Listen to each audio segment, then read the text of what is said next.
Halo, apa kabar?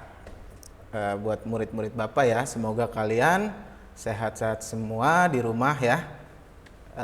Bapak ingatkan lagi di awal gitu ya, jangan keluar rumah, jangan kemana-mana, tetap di rumah ikuti protokol pemerintah, protokol kesehatan ya. Ketemu lagi nih sama Bapak, oke, dengan mapel yang berbeda. Mapel yang akan kita bahas pada video kali ini adalah infrastruktur jaringan. Jadi ini adalah pelajaran yang akan membahas sebuah infrastruktur ya, atau sebuah bagan dari pada jaringan. Oke, kita lihat slide-nya. Dari infrastruktur jaringan, materi pertama yang akan kita bahas pertama kali ya, ini adalah VLAN. Oke, bisa kalian lihat di slide nih ya. VLAN adalah Virtual Local Area Network. Jadi LAN yang divirtualkan. Itu namanya VLAN. Oke, di penjelasannya ya, kita baca sama-sama. Merupakan sekelompok perangkat pada satu LAN atau lebih yang dikonfigurasikan menggunakan perangkat lunak pengelolaan sehingga dapat berkomunikasi seperti halnya bila perangkat tersebut terhubung ke jalur yang sama. Oke, padahal sebenarnya perangkat tersebut berada pada sejumlah segmen LAN yang berbeda. Oke, kita bahas sedikit ya. Jadi dari penjelasan tersebut ya dapat disimpulkan VLAN ini adalah menghubungkan sebuah jaringan lokal ya, menghubungkan sebuah jaringan lokal dengan jaringan yang lain supaya bisa saling berkomunikasi. Kurang lebih seperti itu, tetapi dengan teknologi yang berbeda dari yang sudah pernah kita pelajari. Untuk bisa menghubungkan antar LAN itu menggunakan router ya. Nah, kalau di sini kita menggunakan VLAN, biasanya itu adalah fitur yang biasanya digunakan pada perangkat switch. Gitu. Jadi kita tidak perlu menggunakan perangkat router. Oke, VLAN dibuat menggunakan jaringan pihak ketiga. Jadi misalkan di situ ada sebuah jaringan lokal. Gimana ya perumpamaannya? Mungkin di ruangan sinilah, di sekolah Purnama nih ya, di ruangan kelas kalian itu ada jaringan lokal. Ya, kalian sudah bangun jaringan. Terus kalian mau menghubungkan pihak luar ke jaringan lokal kalian. Nah, tanpa harus menggunakan router, kalian bisa menggunakan switching ya.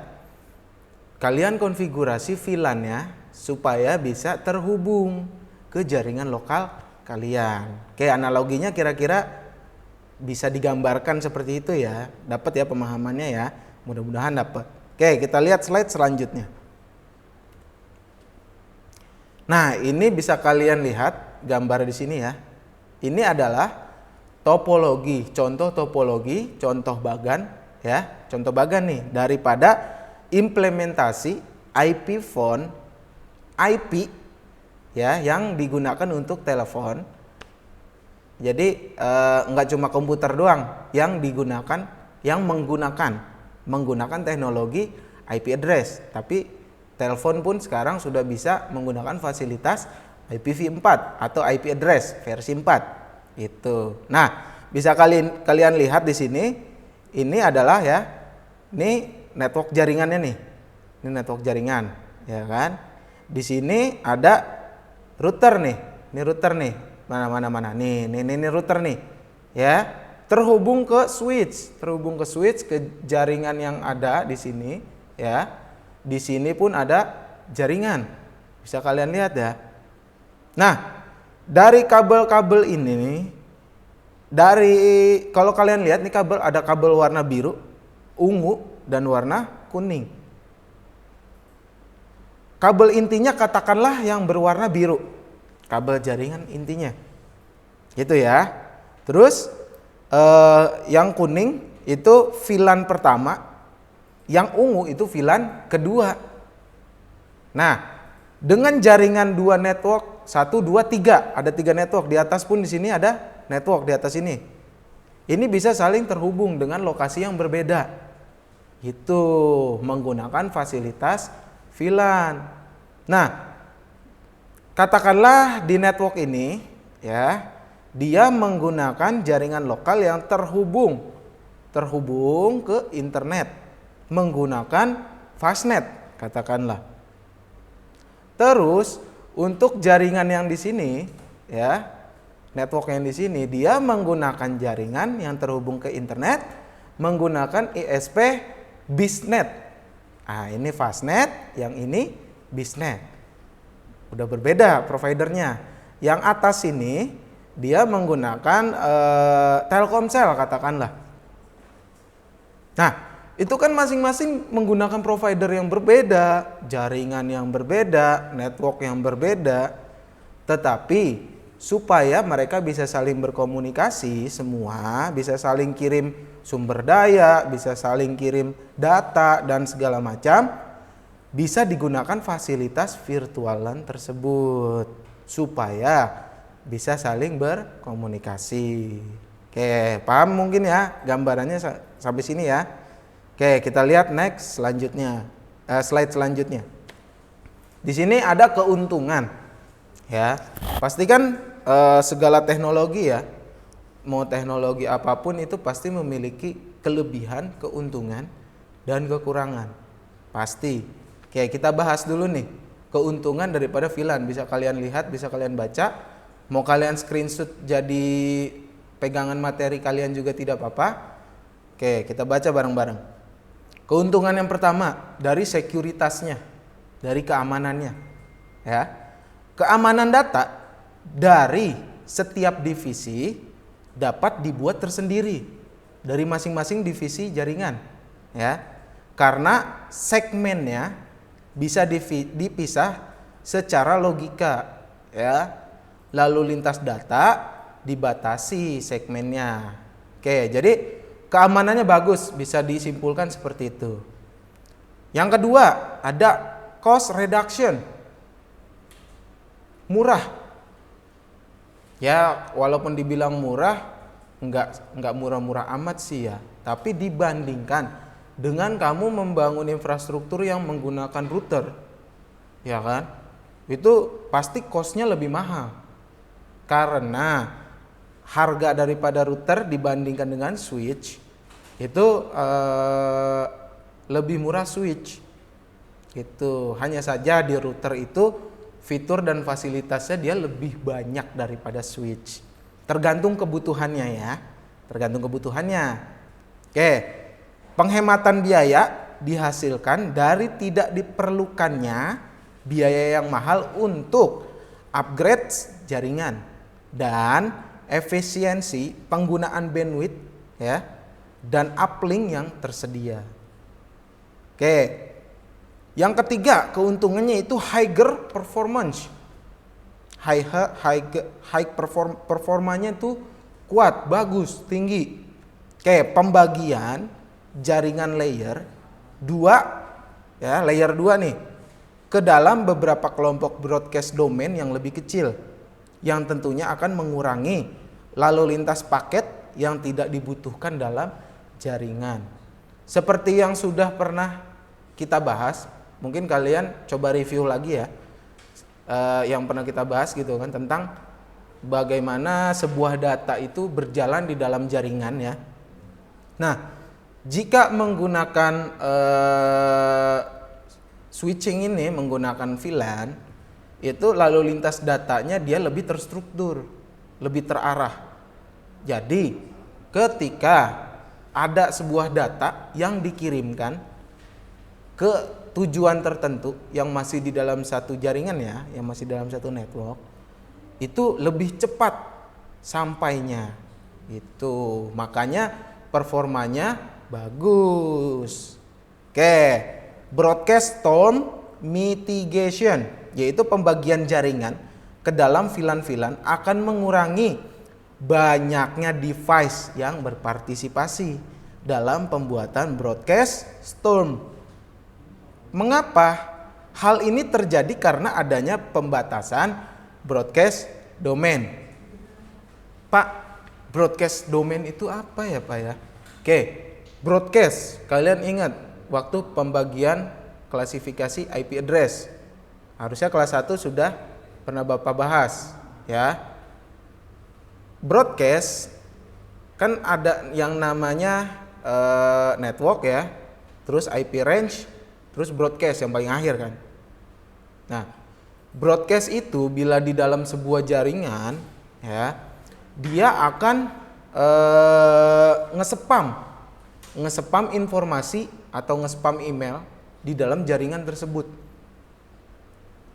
Kenapa sih Pak kok dia nge-spam sinyal atau nge-spam data kayak gitu sih Pak? Supaya si jaringan itu tahu device mana saja yang online atau yang sudah terhubung gitu ya, tersambung ke dalam jaringan tersebut gitu. Nah, jika menggunakan VLAN ya, itu si device tidak harus melulu selalu membroadcast. Itu analoginya seperti itu. Jadi ada pembatasan broadcast pada domain-domain tertentu, segmen-segmen tertentu. Gitu ya. Selanjutnya ada lagi keuntungan improve IT staff efficiency. Di situ dikatakan bahwa VLAN memudahkan manajemen sebuah jaringan karena pengguna yang membutuhkan sumber daya yang dibutuhkan berbagi dalam segmen yang sama. Oke, jadi intinya jika kalian menggunakan konfigurasi VLAN tersebut, si pengguna nih, misalnya Bapak nih pengguna networknya ya, Bapak sebagai user saja bukan sebagai admin, itu akan dimudahkan dalam pekerjaan. Kenapa? Karena performanya yang bagus, terus kecepatan bandwidthnya yang bagus, pada saat kita ngirim data itu cepat, tidak ada traffic jam dalam pengiriman data. Traffic jam itu kemacetan ya, data juga pun bisa macet gitu loh, interferensi karena ada gangguan. Tapi dengan VLAN ini dia akan meminimalisir adanya gangguan. Oke, keuntungan terakhir adalah simple project or application management. VLAN menggabungkan para pengguna jaringan dan peralatan jaringan untuk mendukung perusahaan dan menangani permasalahan kondisi geografis. Kenapa bisa begitu? Karena ibaratnya dia menumpang pada jaringan yang ada. Ibaratnya itu. Oke, kita ke slide selanjutnya. Di sini bisa kalian lihat lagi ada jenis-jenis daripada VLAN. Ya. Di sini dibagi menjadi 5 jenis. Yang pertama, ada port base. Jenis port base. Di situ dikatakan dengan melakukan konfigurasi pada port dan memasukkannya pada kelompok VLAN sendiri. Jika apabila ya port tersebut akan dihubungkan dengan beberapa VLAN yang lain, maka port tersebut harus merubah fungsi menjadi port trunk atau VTP. Itu ya. Maksudnya gimana? Jadi apabila nih jika ada jaringan VLAN lain yang ingin terhubung gitu ya, yang ingin terhubung ke VLAN yang lain, ada 2 VLAN mau disaling hubungkan. Nah, itu salah satu port VLAN, port tahu kan, lubang colokannya, port tuh. Itu harus berubah fungsi menjadi VTP atau port trunk nanti. Port trunk itu apa? Next video akan kita bahas. Oke, selanjutnya jenis yang kedua ada MAC base. Di sini dikatakan bahwa membership atau pengelompokan pada jenis ini didasarkan pada MAC address. Ya, tiap switch memiliki tabel MAC address daripada tiap komputer yang terkoneksi beserta kelompok VLAN tempat komputer itu berada. Jadi setiap komputer yang dihubungkan ke dalam VLAN tersebut itu nanti akan didata MAC address-nya daripada komputer tersebut yang akan disimpan di dalam servernya lah, bisa dikatakan gitu. Jadi nanti ada tabel MAC address-nya. Supaya apa? Supaya memudahkan nantinya pada saat pengiriman data. MAC address tahu kan? MAC address adalah nomor unik dari setiap device. Ya. Semua device yang diciptakan, elektronik komputer lah ya yang kita bahas nih ya. Semua komputer atau handphone kamu nih. Semua handphone yang sudah diciptakan, yang sudah dibuat di pabrik itu tidak ada MAC address yang sama seperti halnya plat nomor pada kendaraan. Kalaupun ada yang sama itu pasti pemalsuan. Gitu. Jadi device satu dengan device yang lainnya MAC address-nya pasti beda karena itu adalah sebuah nomor unik. Nah, itulah nomor yang didata oleh si VLAN itu untuk dijadikan tabel nantinya, dimasukkan ke dalam tabel. Oke, yang ketiga itu ada protokol base. Ya. Karena VLAN bekerja pada layer 2. OSI layer waktu itu pernah Bapak bahas ya. Kalau kalian lupa, kalian bisa review lagi atau searching lagi apa itu OSI layer. Ya, dia bekerjanya pada layer kedua di OSI layer. Maka penggunaan protokol IP dan IP yang di-extend sebagai dasar VLAN dapat dilakukan. Oke, di jenis yang keempat itu berdasarkan IP subnet address base. Nah, kita pernah ngebahas juga waktu itu nih subnetting IP. Harusnya kalian masih ingat. Mungkin kalau lupa di next kita akan lebih mendalami subnettingnya. Selain bekerja pada layer 2, VLAN dapat bekerja pada layer 3 sehingga alamat subnet dapat digunakan sebagai dasar daripada pembangunan jaringan VLAN. Gitu. Jenis yang terakhir ada authentication base. Device atau komputer bisa diletakkan secara otomatis di dalam jaringan VLAN yang didasarkan pada autentikasi user atau komputer yang menggunakan protokol 802.1 sekian, 1x, 1 sekian.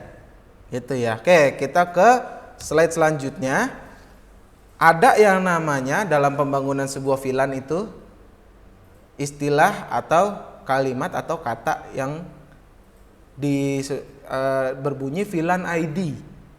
Ya, VLAN ID adalah sebuah konfigurasi untuk memberi identitas pada VLAN untuk digunakan sebagai nomor identitas yang dinamakan VLAN ID. Jadi maksudnya kalau di network kan itu yang membedakan adalah subnetnya. Ingat yang dulu, diingat-ingat lagi, subnet itu yang mana? Misalkan ada IP address 192.168. Nah, itu kelas C ya, IP address kelas C. Titik 3 misalnya, titik sekian, titik X.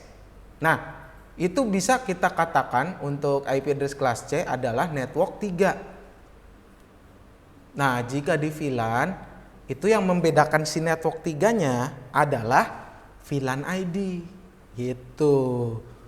Terus ada range-nya juga untuk VLAN ID. Cuma dia lebih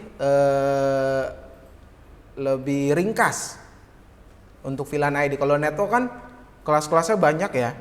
Ada kelas A, kelas B, kelas C. Di tiap kelas range IP-nya pun beda. Kelas C itu range-nya yang /24 ya sekitar 254 IP address yang bisa digunakan. Ingat ya, harus diingat lagi tuh klasifikasi IP address dan subnetting. Oke, yang pertama itu adalah normal range VLAN. Bisa digunakan oleh 1 sampai 1005 device yang terkoneksi. Yang kedua ada extend range VLAN. Bisa dari 1006 sampai 4094 device. Oke, kita ke slide selanjutnya ya. Kita bahas yang normal range VLAN dulu dari 1 sampai 1005. Bisa kalian lihat, bisa kalian baca sendiri, kita baca bareng-bareng deh. Normal VLAN digunakan untuk jaringan yang memiliki skala kecil sampai menengah. Ya.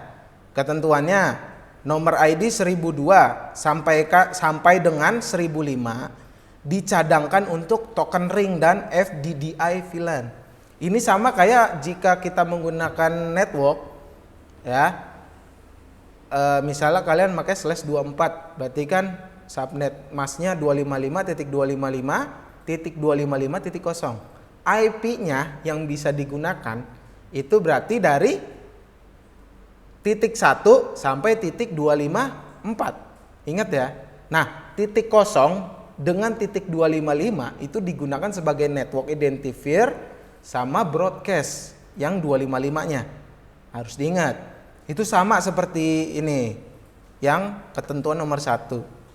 Ketentuan nomor 2, ID 1 ya, 1002 sampai 1005 itu secara default sudah ada dan tidak dapat dirubah, tidak dapat digunakan, tidak dapat dihilangkan.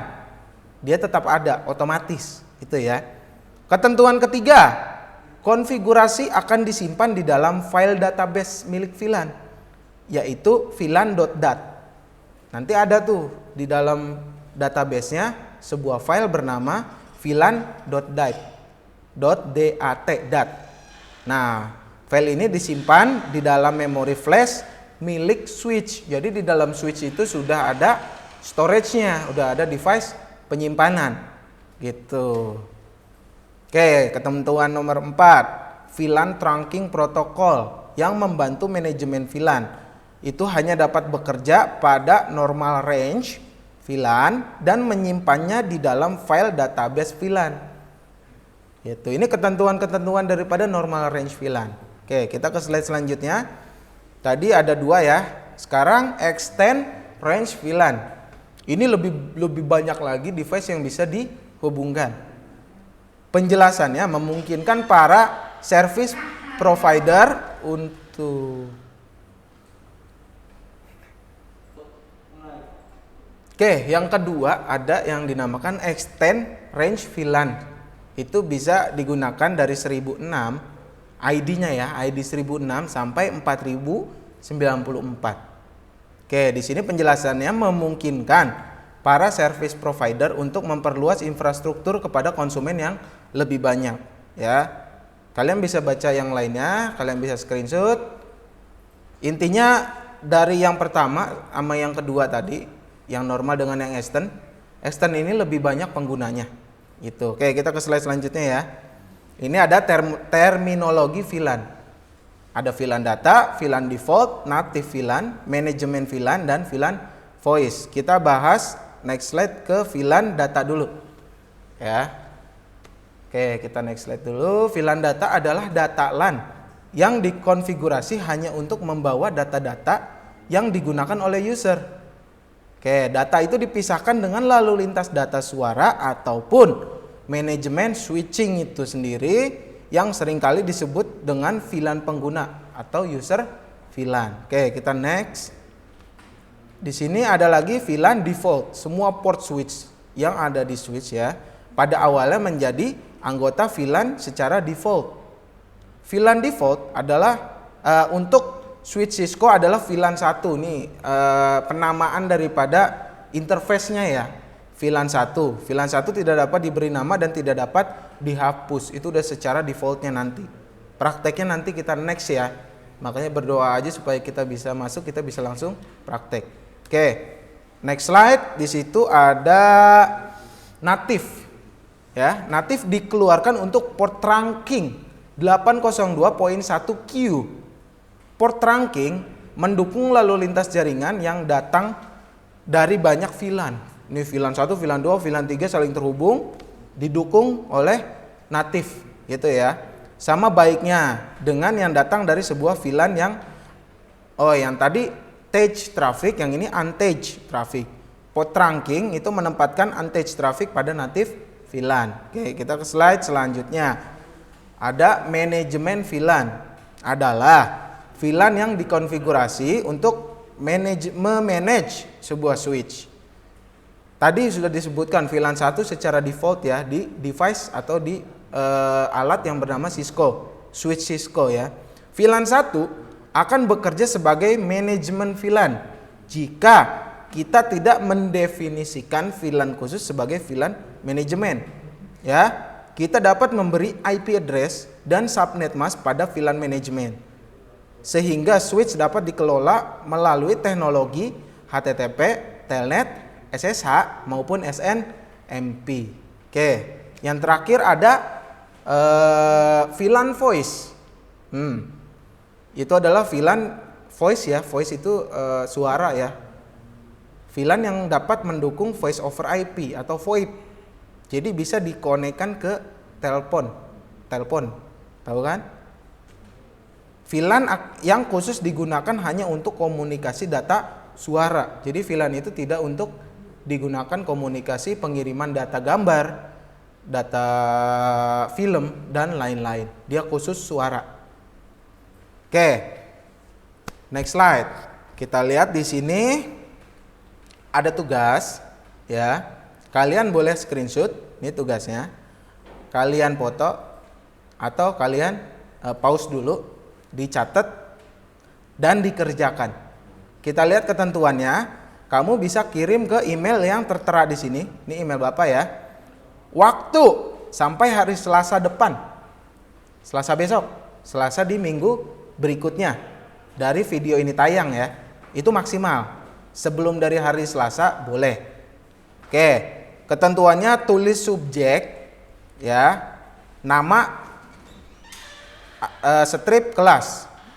Bisa dilihat contohnya ya. Nama Zulkifli strip 12 TKJ. Oke. Sekian untuk video kali ini. Tetap di rumah aja, jangan kemana-mana. Stay healthy. Bye.